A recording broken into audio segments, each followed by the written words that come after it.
Maybe 2 or 3 points very quickly on Syria. 3, I knew you were interested in 3 only. Before the consultations we're about to have, there is first of all a note of concern, actually of deep concern, with respect to the situation on the ground in Syria, which is very worrying. Violence remains high in many parts of the country, with bombings in the Idlib province in particular that are extremely worrying.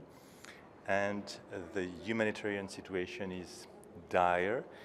If you look at the Astana process, it has proven useful in some regards, but has not been able yet at least to provide for and to bring a ceasefire.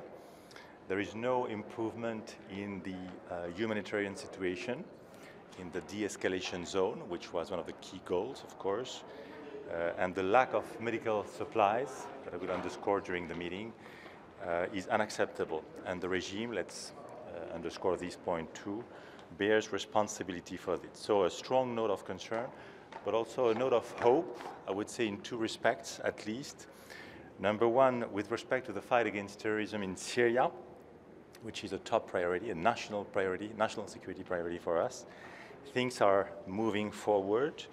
We got significant success. I also believe that the General Assembly talks have been constructive on Syria, pushing convergences on many fronts.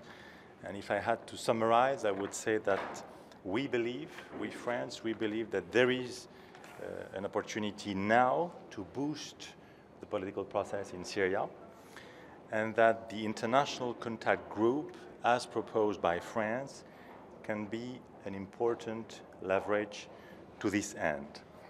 And in this respect, we feel quite encouraged by the positive discussions that took place here in New York during the General Assembly of the UN.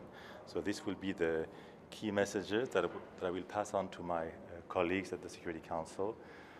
A note of deep concern with respect to the humanitarian situation and the ceasefire and the humanitarian assistance, of course, but also the need for all of us to roll up our sleeves in a united way and to boost the political process now when we believe there is an opportunity to do so.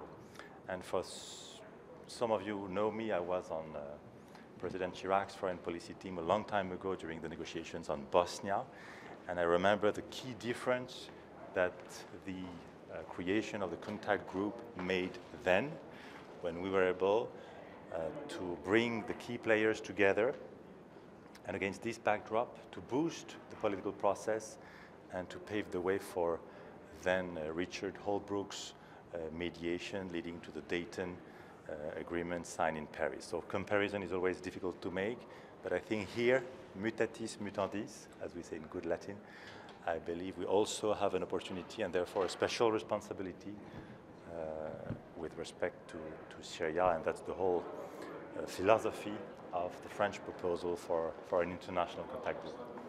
Thank you. On this note, I will welcome my friend, Stéphane.